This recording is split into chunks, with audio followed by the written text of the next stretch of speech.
Hello and welcome to the Gwladys Beat Podcast.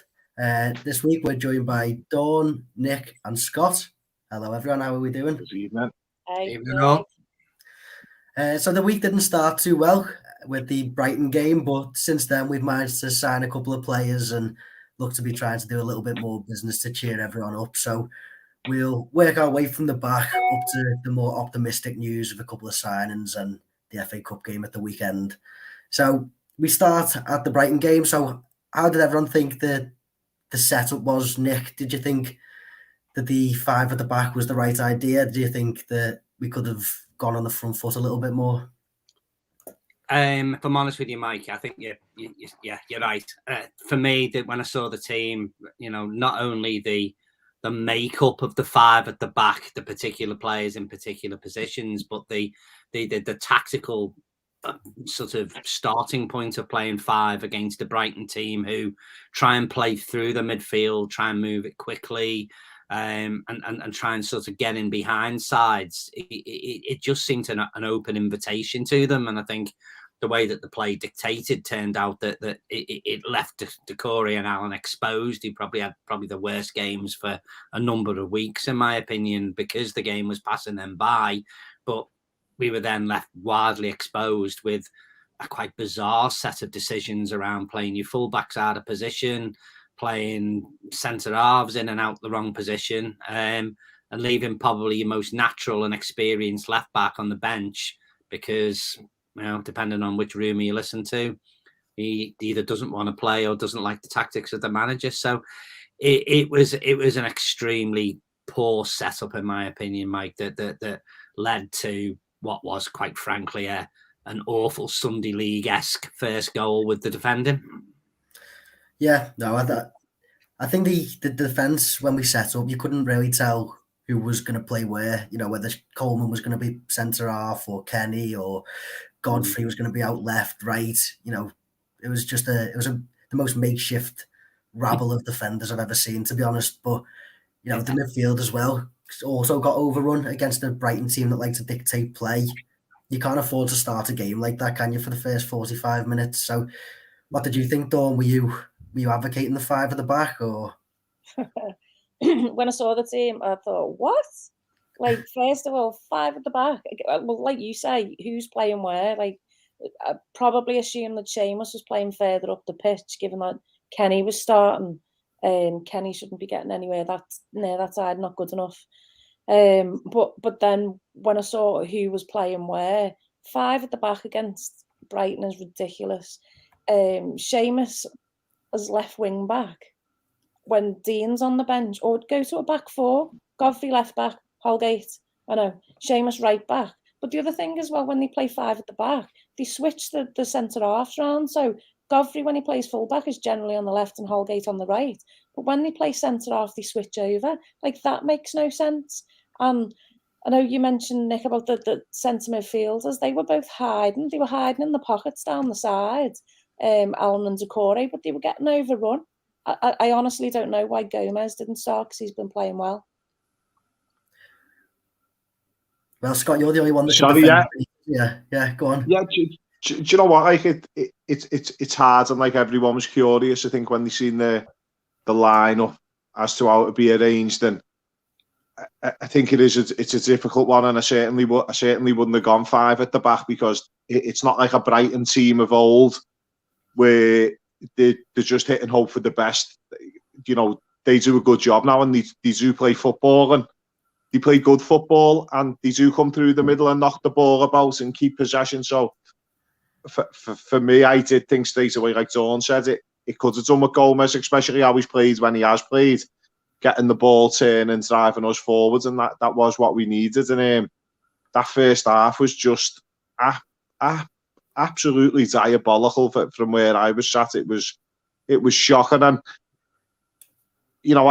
I've sort of stuck by that for a bit, and it's hard not to agree with what he says in the post match, because some of the mistakes, the giving it away, the lack of closing down, the basics of defending, it's coming in, it's going to be a flick on from the front post with two at the back.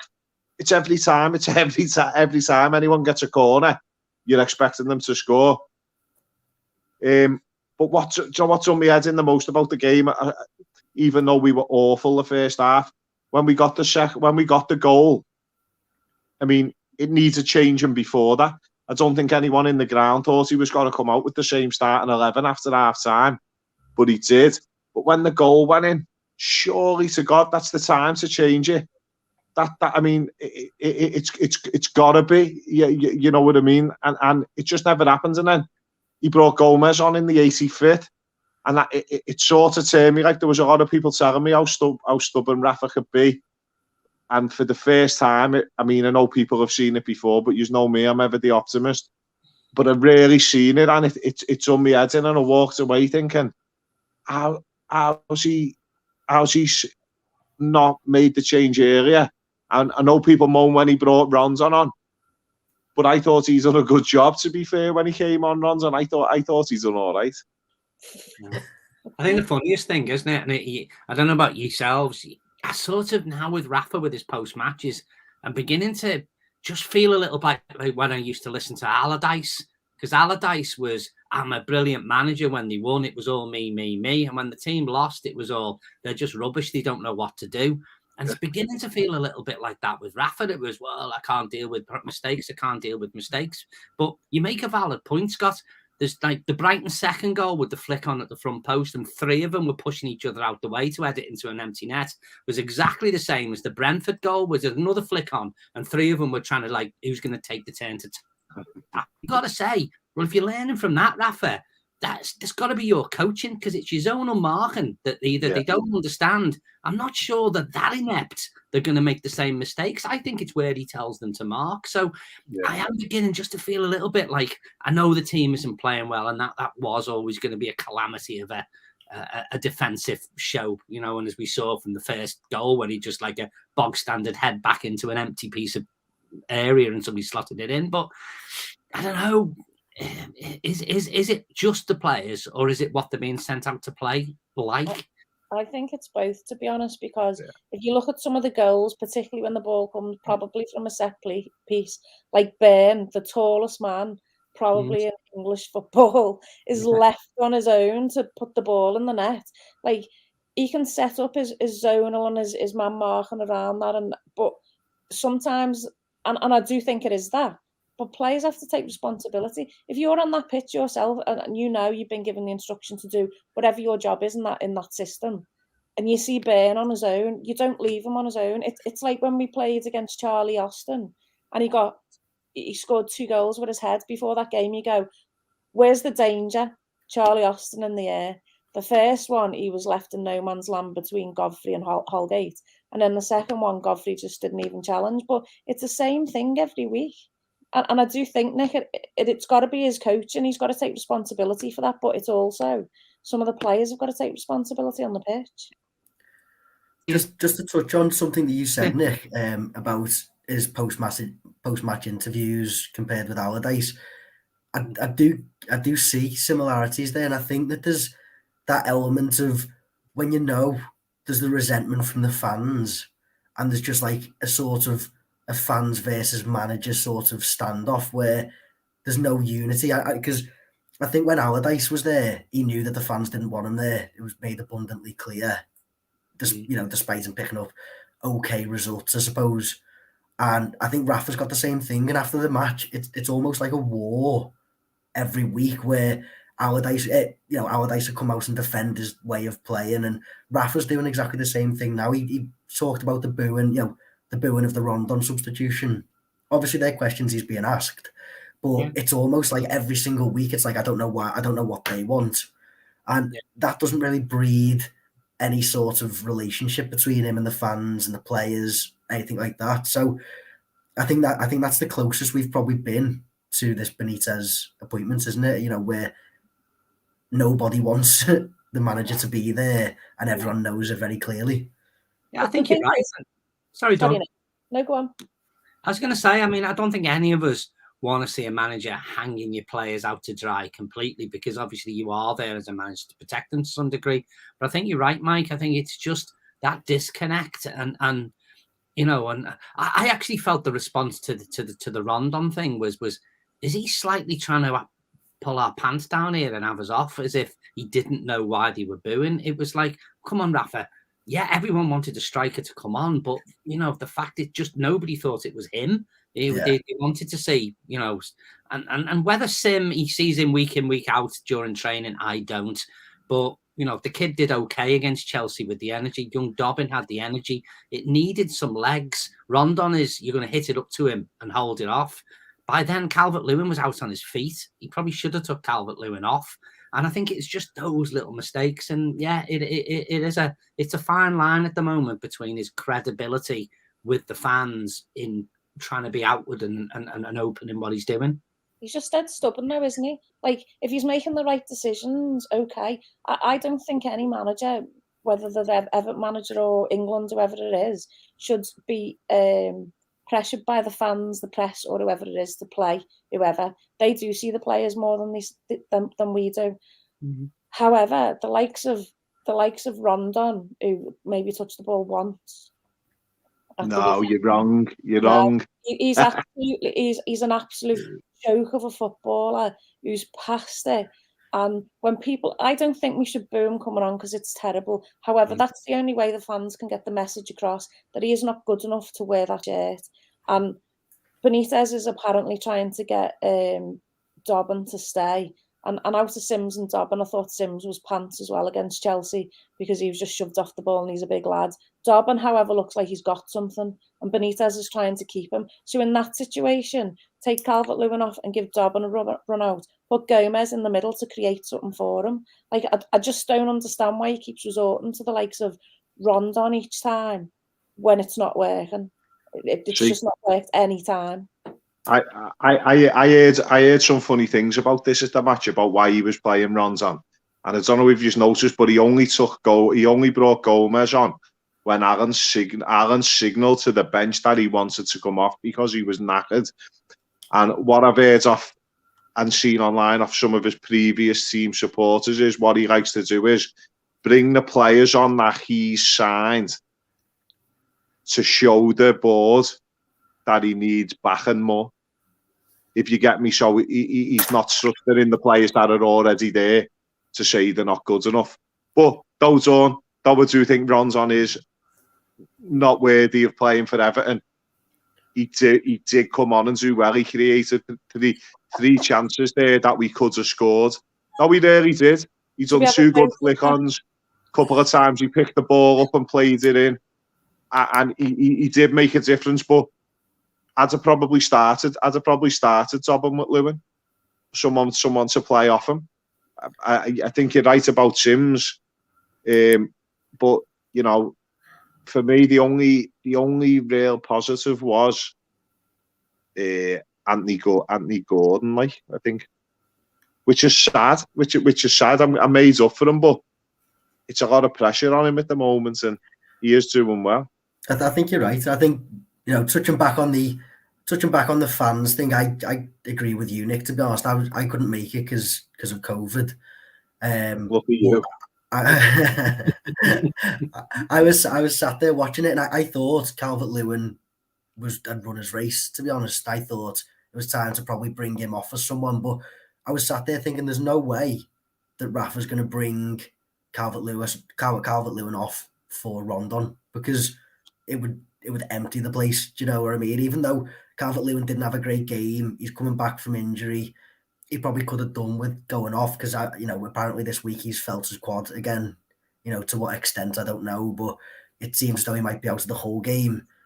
So again, that effect of the fans seems to really, go down to the manager influencing his decisions, and probably ends up making the wrong decision.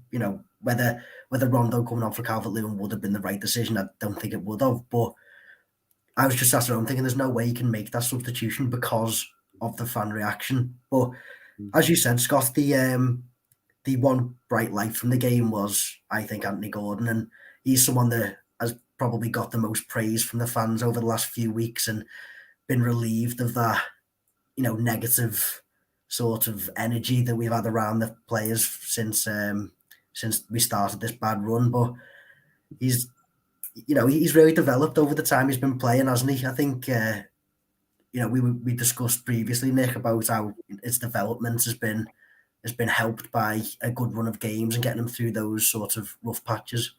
Yeah, I think you're right, mate. I think he came into the side, and then I think people were quite supportive of him, and then obviously Rafa he can only do 60 minutes. He's not quite ready, and he was dipping in and out and in and out. So there's a little lack of consistency. But I think I'd probably take you back to the point both you and Scott made there, and probably all of us as fans sitting in the ground need to have a little look at is I think Anthony Gordon's game has improved since people have got not off his back, but have certainly, I think, made him feel as if he's supportive. You look at his game, those of you who've seen him when he was scoring goals for fun in the 23 league, and he cut inside regularly and fired a shot off and have a go. And his first few games, he was doing the safe things. And whilst he was beating his man, he was playing a simple ball. He wasn't having a shot because the atmosphere in Goodison, I'm sure he felt if he tried to whip one in and it went more closer towards the corner flag, everyone would start grumbling, griping and groaning. And I think that pressure was on the kid. And I think it's been on a lot of players over the last couple of years that I think could have come through. Young Broadhead had little signs and he's popping them in for Sunderland. Okay, big difference between Premier League and League One. But I think a lot of our young players just try and play safe when they make the first team. And it's only now that Gordon has maybe got a bit of credibility for having a chat with that lad that ran on the pitch after the Derby game and a number of other things. And I think he's had a weight lifted off his shoulder. And with that has come the first goal that he got, because it's probably the first time he's done that, cut inside and try and whip a shot. He's always been looking to lay it off and play safe. So I'm hoping, maybe with that little bit, he will step up and come through. But, as fans, maybe we need to look through and realise that booing Michael Keane because he plays a back pass because he feels that's the safest option, just let him play it. Don't boo him and make him make another mistake, because we are leaning on players. And I think fans, people might hate me for saying this, but I think as fans, we are causing a little bit of this problem in the team because they're scared. Do you know what? I've never booed, right? Honestly, I've never booed. I've drummed it into me, lad, you never boo. And it just doesn't help me. Do you know what? I won't name any names, right? But a fella I know used to play for Liverpool, right? Yeah. And he left Liverpool and he signed for Hartlepool. And when he went to play for Hartlepool, the first mistake he made or the bad ball he put in, he was shouting, "You scouse this, you scouse that." And he said, "Do you know what?" He said, "It just makes you not want to play." He said, "And it doesn't matter." He said, "You just turn up and get your dough." And it was like when Ronson got booed when he come on. Fair enough, the booing the manager's decision and the booing Ronson.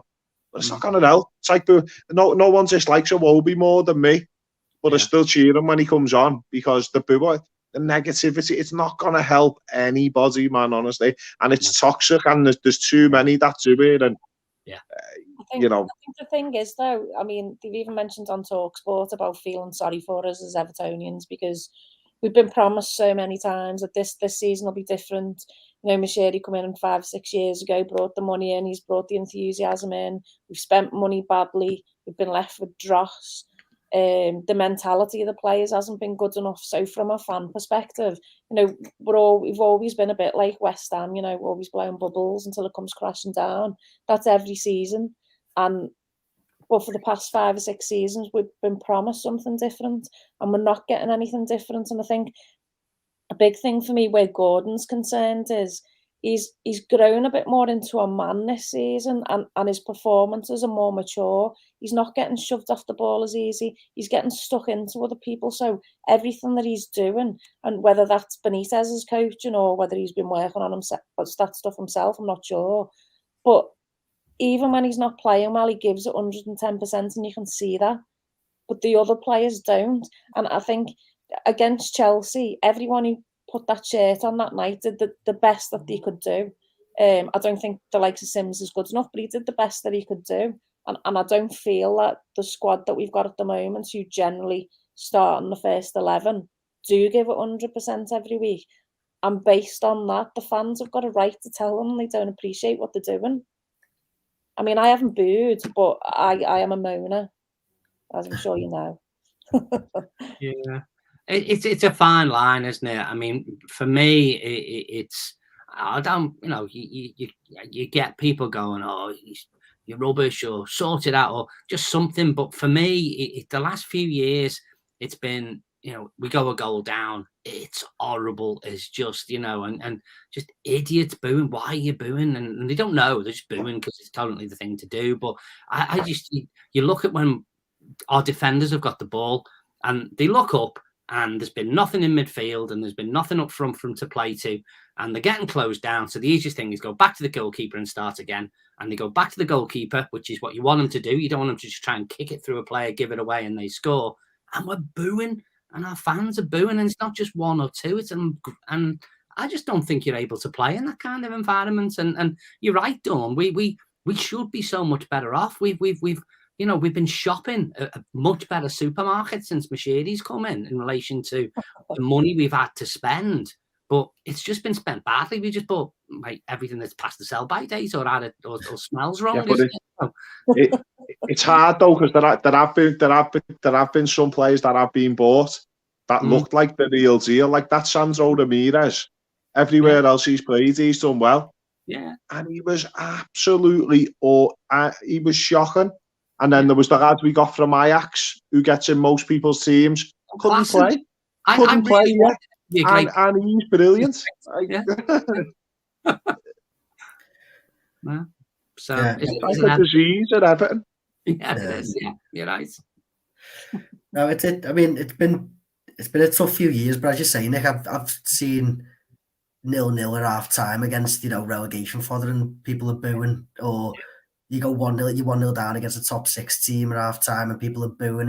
It's almost a natural reaction now to anything going wrong is to boo. But yeah, I don't think that helps anyone. I understand Dawn's point, whereby if you think the team aren't trying or you don't think there's the effort going in, but I genuinely just think this team isn't very good at football, and that's not their fault.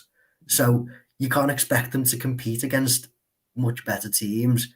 And I'm not saying that Brighton are a much better team, but I also don't think the team that we played the other day is head and shoulders above what they're putting out. So, I don't think booing in that situation is the right reaction, because realistically, they're the sort of games that we need to be winning, and we need to be winning it with the fans, because we're quickly slipping into a relegation battle, and just getting up for games against the top 6 really isn't going to cut it, to be honest. We need to win those games. We need to beat the Brentfords at home and the Brightons and things like that. So booing every pass doesn't really encourage the players. I think celebrating the good things they do. I know it sounds stupid, but a good challenge, a good forward pass, pressing high up the pitch, getting behind the team with things like that is far better than just booing a back pass to Pickford, because then he kicks it long to Calvert-Lewin, you lose the ball and they go and score a goal eventually, because that's the pattern of play that you end up doing. But anyway, we'll move on from the sadness that was Brighton. Okay. Just in terms of the quality that you mentioned though, and Nick mentioned on the back pass to Pickford, like the thing that I would like to say, I think we were the best football we played was under Martinez, and since then we've gone backwards in every way. We haven't even under Benitez got a strong defence, which an organisation which he's known for. Like me personally, I'd like to just see a step change. Like if you look at when we get the ball at the back and people boo, like I say, I haven't booed. I might moan, but I don't boo. And they receive the ball and they haven't taken a picture of what's around them. They haven't decided who've got on, who can I play it to. They decided, particularly Godfrey, when he receives the ball, he looks up and goes, I've got no one to play it to, go back. And we're completely under pressure when you watch the likes of, I hate to say it, them over the park, and the likes of Chelsea. Everything that they receive is on the half term. They already know what's there. They already know who's around and where the pressure's coming from. And when 3 passes and they're in. When they train every single day, knowing where the ball's going before you actually receive it, they should be able to do that. Whoever's managing them. I mean, they're getting paid thousands. Do you know what I mean? Anyway. Yeah. Well. There's my moan. Soz. Yeah. Well, your name's in the hat when Benitez goes. Then maybe that's why we're not doing well. You need to be in the coaching staff. But, yeah, I reckon I'd get a tune out of them, mate. Oh God, we're looking at the next coaching staff here, aren't we? The four of us. Do you want to be Walter Smith or Archie Knox, though? Why do we look like both of them? Is it the music? Archie Knox was good. You could get a tune out of anyone. Archie was a narc, wasn't he? So I think what I was going to say on that point of, you know, having the picture in your head, I don't think it helped the other day with having Coleman out on the left, and as we touched on, the sort of mismatched defence, which, if I do say so myself, is a lovely segue into signing two new fullbacks. Yeah. So, you know, it's all starting to shape up what our January transfer window plans are. I think everyone has known for 5 years that we needed a new right back. If Luca Dean leaves, then obviously there's not another recognised left back in the team except for Fabian Delph, but I often forget that he even plays for us. So we've addressed those two areas. What do you make of the new signings? Do you think it's a bit of a change in philosophy of signing? I know we probably don't know a great deal about the individual characteristics coming from Russia and, you know, a young lad from Scotland, but what do we make of the signings in general? I think it's probably where we need to go, in that you're bringing in young, hopefully quite hungry, but both kids have played international football, so they're not, you know, I've again seen on Twitter world with our great, you know, that lad from Rangers, he's rubbish on FIFA, and he's got a 73 or something, you know. That's how some of our fans work. But at the end of the day, the kid's been kept out because Gerrard was loyal to Tavernier, is it, the right back? So, you know, you speak to sort of people who do watch Rangers, and they said, no, he's good, and he's that good. He's got into a Scotland team that's actually improving, and he's scored for a Scotland team that's actually improving. So I think that it's the right thing to do. You know, we're moving away from buying tried and trusted who are at the middle or moving towards the end of their career. I think, you know, if we're going to, and again, it's back to our fans, all of us strong enough to be able to take an in-depth, a sort of sharp intake of breath and realise we ain't going to do much for the next 2 years while we rebuild. But if you're rebuilding, this is the way to go about it. So I quite like the first two, you know. I mean, I'm not one to take us too far forward. I'm more worried, even though I know he could probably have one good season, with the likes of being linked with Coutinho and whatever else. I don't think we should be going that way again. On, Scott. Well, yeah. Well, and you know what, mate? I think you're absolutely spot on. I've been reading and hearing a lot of good things about the lad from Rangers. You know, apparently he is the real deal. That's really positive. As for the other lads, I can't say I know a lot about him. My little fella assures me he's really good, and he knows a bit more than me.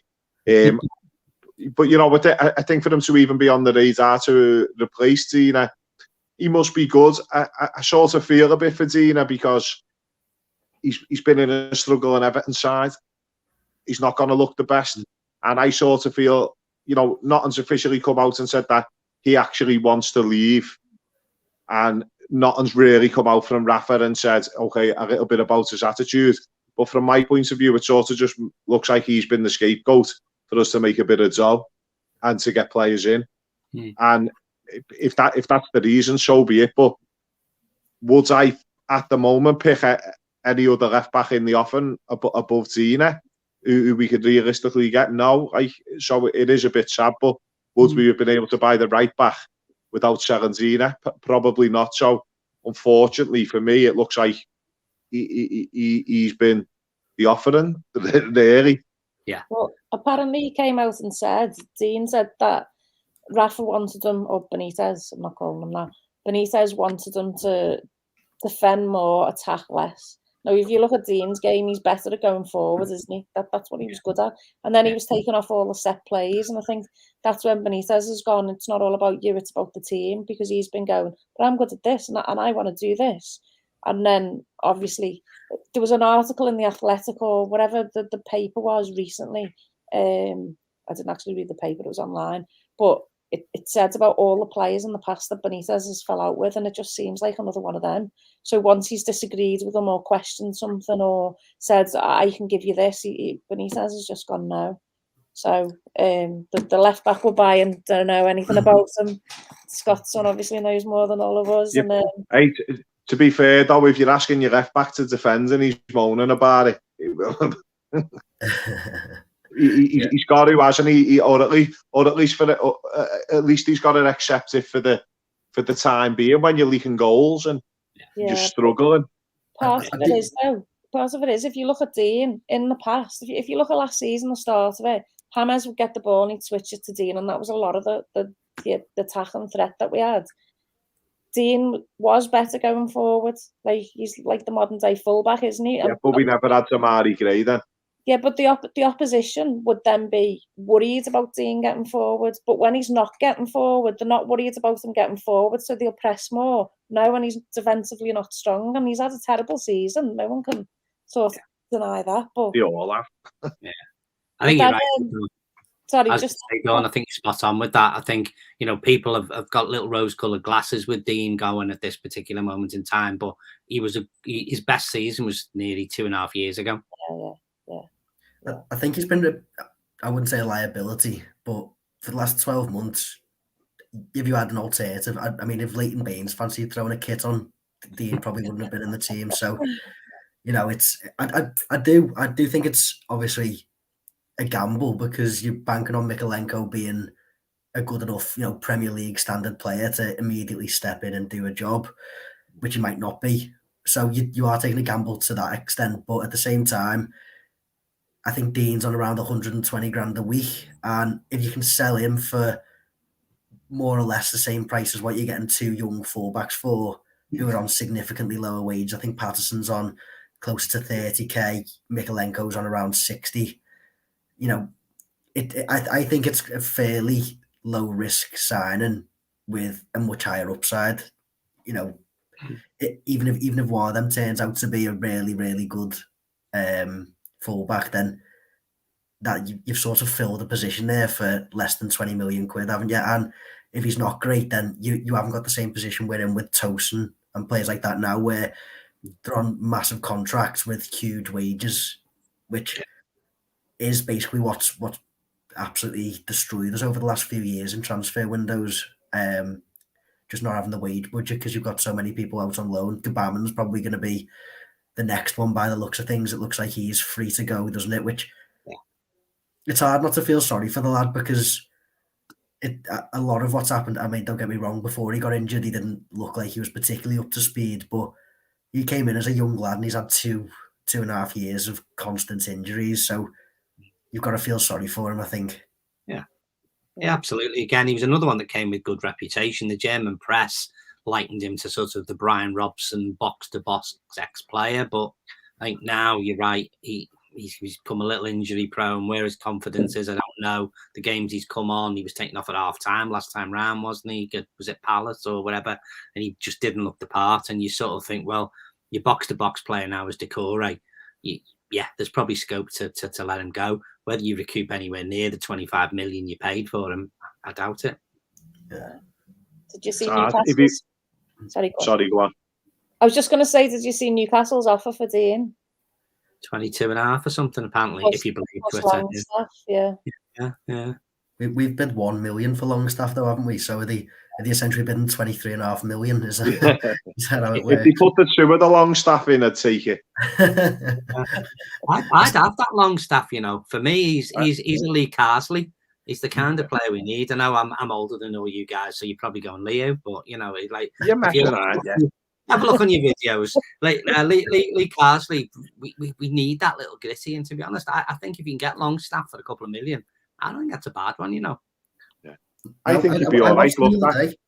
I watched him the other day against Man United, and he had a really good game. And I mean, we were talking in one of the group chats the other day. Obviously the usual slating of players that we're going to sign, but someone threw in a few stats about he's got the most tackles per game or something of anyone in the league above Alan, and I don't really know what role he's going to play. He's obviously not going to be the creative type that you want to sign, because everyone wants to go and sign a 20-year-old David Silva, Coutinho, someone like that. But as you say, ultimately, in order to have them and give them that little free role that we gave Hammers last year, you need the water carriers behind them, don't you? And if that's what his job is for under £5 million, you're filling a role, aren't you? If you get it, look, people laughed at us when we got Gareth Barry. What you wouldn't give to have Gareth Barry now, and if that lad could come in and do any sort of job similar, you'd be made up. You know, you put him in a midfield of three with Aaron and Zakore. That's job done, isn't it? You'd think, you know, you could go 4-3-3, Calvert-Lewin, Richarlison, Townsend, throw Zamari Gray up there, whatever. You know, I think he'd be all right. But look, make no mistake about it. Know that Gabaman, if he was a racehorse, he'd have been turned into hot dogs 12 months ago. He's absolutely awful. He would have, honestly. He would have.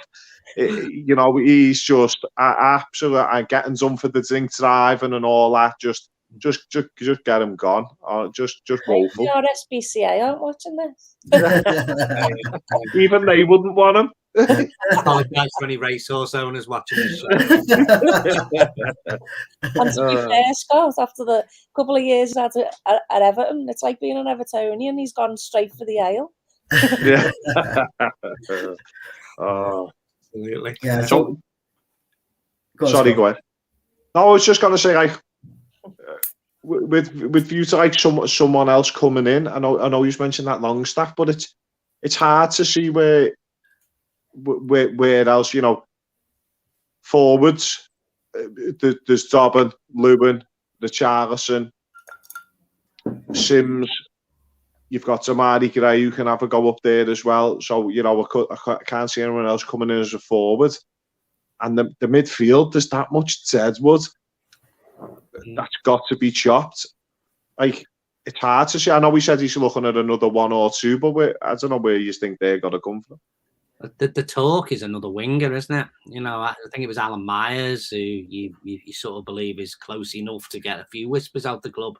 He said he wants an out-and-out winger, so he clearly doesn't consider Townsend or Gray that sort of type of player. So yeah, you know, I mean, I'd like to have a bit more cover as an out-and-out goal scorer, but you in January you're not going to get a lot, and then you're gambling on going and paying probably a lot of money for that, like Brereton Diaz at Blackburn or somebody like that, aren't you? Which is it's real hit or miss. You know, you look at young Armstrong who came from Blackburn to Southampton, and his only goal's probably been against Everton first game of the season. I don't think he's scored since. Do you know, I was talking about this the other day with my mate, and I was looking at the lad who plays up front for Fulham. I can't remember his name now. Mitrovic. Yeah, and he's absolutely flying. He's scoring about 5 goals a game in the Championship at the moment, isn't he? Yeah, no, do you know what I mean? No, but he knows where the net is, mate. And not in the Prem, Scott. He was shocking in the Prem. We'll see next season when he's putting them past us. Everyone puts them past us. He'll be his only goals all season, Scott. That's the worry, mate. When Sheffield United score 2 past you and only one of them comes off their foot, you know, we need a new centre half. I don't think any of our options are. We need a leader at the back. We've needed one for years. We need them to be the skipper. We need them to be dirty, like John Terry was. Get Richard Goff back. Someone like that. We need someone dirty at the back. Yeah. No, I remember when Richard Goff played. Like, people laughed at us because he was old when we got him. Every time Richard Goff never played, we lost. Every game they played without him, he lost, and then he'd come back the next game and you'd get a result. Yeah, missing that goes on. You're right. There's nobody organising at the back.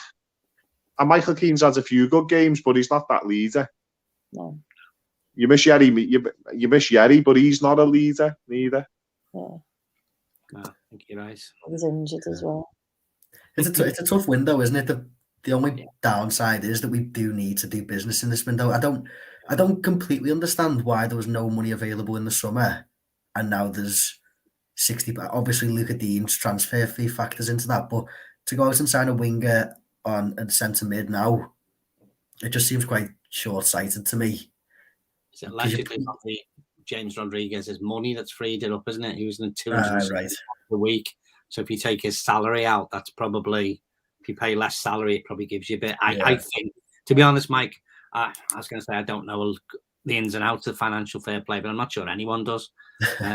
But you know, yeah, I think you're right. We freed something up, but you're spot on. It's not a good window, because those reasonable players that are coming to an end of a contract, Aaron Ramsey, for example, at Juventus, so you'd go, you know, he might be your Gareth Barry that Scott was speaking to about giving us a couple of seasons, but he probably wouldn't come for less than 100 grand a week. He's still looking for one more payday, and you're not going to pay it. You know, back to me comment about Coutinho, class act, I guess.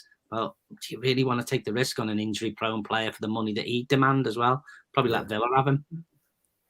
Yeah, no, I agree. I mean, I've seen a couple of other links that have been floating about. I saw what looked like quite a tenuous link today to Bruno Guimaraes from Lyon. Right. Apparently that's going through Kia Jorbanchian, who his last piece of business for us was Alex Iwobi, I think. But Wow. on the bright side, he owes us a good one.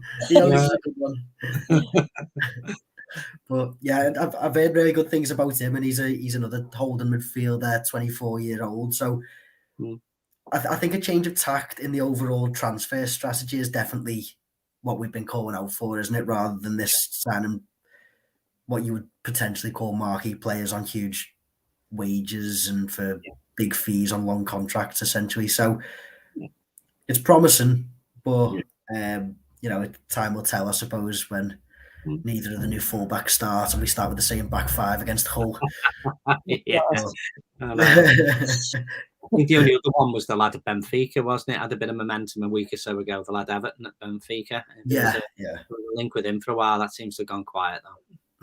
But he does match the profile of the actual winger that, you know, because I haven't seen us be linked with any wingers really, despite, you know. At least he'd think all the songs were for him. Yeah. Every time we got a corner, it'd be made up. But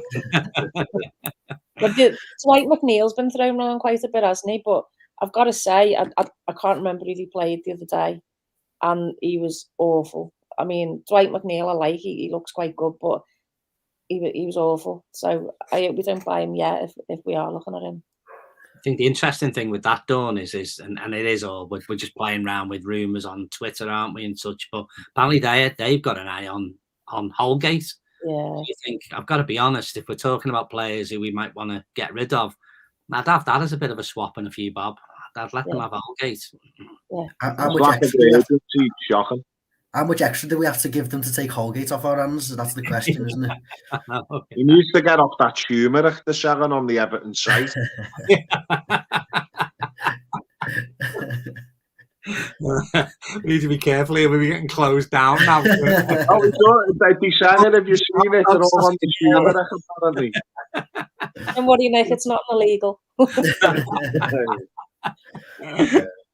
I might send you some, Nick. You can tell us what it's like. Hey, absolutely, mate. If anything else, joints, I'm laughing, mate. Yeah. So hopefully that doesn't happen, and we do get to see the new fullbacks on Saturday anyway. So moving on to Saturday, the FA Cup, the magic of the FA Cup. Can it revive our season? Are we going to beat Hull? Are we going to lose 3-0? There's the questions. I mean, on paper, they're just above the relegation zone, aren't they?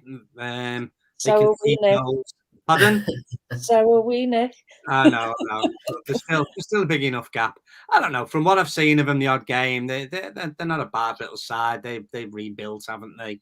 I just think, you know, I'm happy to sit on my old man throne and say I love the FA Cup, and you know, we've got a struggle coming for the second half of the season. Why on earth wouldn't you put your best team out and have a go at it? I really would see me backside if he throws a rubbish reserve team out and we go out 1-0.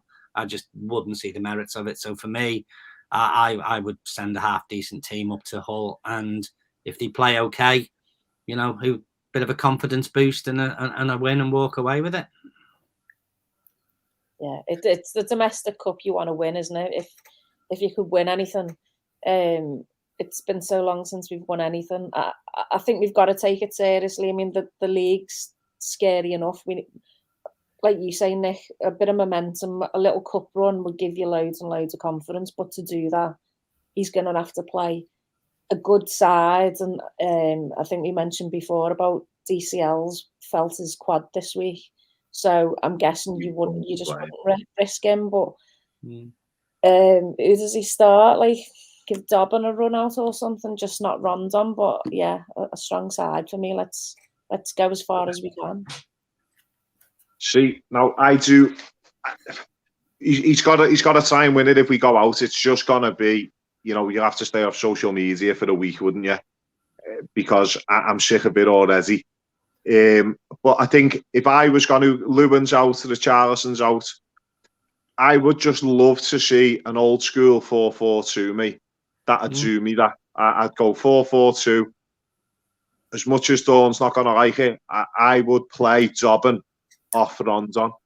I would have Rondon holding the ball up and playing Dobbin off him. And that's what I'd do. I'd go with two wingers, and I'd probably start both the new lads, one on the left, one on the right. And I'd probably go with Michael Keane and Godfrey in the middle. Failing that, Godfrey hasn't given me too much confidence. Would it be too much to ask Seamus to play right centre back? Maybe, and let the new lad Patterson have a go. But I'd just love to see the 4-4-2, and I'd let that Dobbin play off Rondon, because I know other people disagree, and I get it. But when he come on the other day, he did hold the ball up and he was flicking it in, and he plays a couple in with his feet. And if you've got someone in with that lad's pace against the side like Hull, that's Dobbin, I can see him scoring. So that's what I'd do. If he comes out with some tripe setup that we haven't done before, and we get beat, it'll just be a disaster. But I'd just go to the easier. I mean, every manager in the world knows how to set a 4-4-2 up, and the players all know how to play 4-4-2. Everyone's role is easy to understand, and it'd wean the new lads in nice and quick, and that's what I'd do.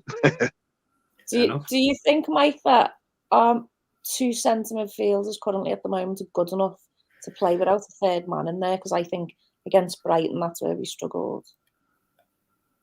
You'd hope they're good enough to play against the Hull side in just above the Championship drop zone. But I think Allen's legs have gone. When someone runs at him, they just bypass him essentially. He's great at nicking the ball in sort of when players are trying to turn and things like that. And he's quite good at pressing. But if players are running at him, he's nowhere to be seen. So I wouldn't be surprised, to be honest, if we went back to that sort of 4-4-2 system that we played earlier in the season, as Scott said. But when we did that, the second striker tended to drop into midfield, which I wouldn't be surprised if he went Rondon and Gordon, to be honest. And Gordon made that third man in the centre of the midfield, and he might even play Dobbin out wide left, in a sort of less pressured role. But I do think I don't think the two of them work. I think it's too fragile of a midfield, especially if you've got Gray one side who hasn't got a tackle in him, and possibly Gordon or Dobbin or whoever else. So, and you're going to suggest throwing Andre Gomez in, aren't you? I think that's going to be your answer to this situation. Now, I know you like his new hair. That's a handsome guy in the middle. First name on the team sheet. I'm not playing, son. Oh, sorry. I just think, Alan's legs have gone, but he is good at some things. I just think the team that we've got at the moment, I'd have three in the middle. You know what? It's easy saying his legs are gone, but he's had a few good runs with the ball. Yes, going forward. He does some good things. He really does. He's just slow on the turn. He's one-paced, isn't he? And he just gets done, like Mike said. What about Zelf and Zakore in the middle then? Zelf and Zakore. Fabian Zelf and Zakore. Yeah, who's that? Gordon on one side, and make Tamari Gray play the other. If Delph's fit, he probably makes the team, to be honest, on current form. But I don't know where he was anti-vax, wasn't he, with the COVID, and then end up with COVID, which hasn't helped any of us. So I don't know whether. Mike, we're all waiting for it. Who are you playing in your back five? Yeah. Same as last week, it worked well. Yeah, I think we have got to go for it though. I think with an easy, if you swap our ball in the draw for Cities, we won't play a Prem team until the semi-final. So as long as we've with a decent run, you can make the quarters or semis without massively overexerting yourself, and then you get to around the end of March, April time, and you could be going to Wembley, which is a completely. We've talked about the fans' response to the players and individual players, the team in general, but when you get to the start of April, if you're booking a hotel down in Wembley to go and see us get absolutely battered by City, then everyone's in much higher spirits, aren't they? And that's the easiest. That win a few games, that's the easiest way of turning the fans round. And I do think, I just hope for the 3,500 or whatever are going down. They put on a show, score a few goals, get a bit of confidence back and a bit of good feel, and hopefully maybe Dobbin gets one, or Gordon gets a couple, and maybe even Rondon, just to keep Scott happy, so that Scott can come on next week and wax him again. If he doesn't score, I'll be there throwing things at him. I won't really, because that's illegal. Don't comment. But yeah, I think taking the FA Cup seriously is just a no-brainer when you haven't got Europe or anything else realistically on the horizon. So yeah, hopefully we see a strong team and a decent result. So that time we'll go around and take a few score predictions. We haven't done this for a while, have we? I don't think. Can I just check the last one I did with you, Mike? You predicted Chelsea, and I think you predicted a draw. Did I? I feel like I said we get a hide, and then you said, I'm sure you said we get a draw. So well done for that. Thanks. I didn't put any money on it, so I obviously wasn't that confident. But yeah, we'll work our way around with some scores. We'll start with you, Nick. What do you say? I'd love it to be sort of a comfy one that you can just sit back and enjoy. I tend to think we'll win it 2-1. We'll probably get a couple of goals up and then concede with 20 minutes to go and hang on for grim death, which is the obvious Everton way. But 2-1 will do me. Dawn, you going a bit more ambitious, or you still feeling jittery? I always think, at first I thought 3-1, but I thought no, because we never have that easy put your feet up experience like Nick has just described. So I'm thinking possibly more goals in it, because we're not good at stopping them, and hopefully we can score past them. So I'll go for 3-2. Well, I think they're going to score first. 100%. I think they're going to score first, because generally that's what it's taken for us to wake up. So I think they'll score first, and I think we'll come on, and I'm going to go with what you said first on 3-1 Everton. But I do think we'll concede before we play. Well, as the mystic Meg of this podcast, I'll go ambitious. I'll put some positive energy into the for when the players watch this podcast before the game. Where I think we'll go Patterson first goal and a nice easy 4-0 win for a Saturday evening. Lovely. When it comes in, I'll break me dry January. That's how jubilant I'll be about that. But yeah, I think we'll go 4-0. All of us seeing a nice Blues win anyway. That's a change. Yeah. So on Celeste with a bit of positivity. Yeah. I think we all wish you're right, Mike. Yeah. Well, we'll see. I'm on a good streak at the minute, so let's keep that going. Don't let me down, the Blues. Yeah. Anyone got anything else to cover before we head off? No, I think that's it. You look pensive there for a second, Scott. No, I'm keeping it in.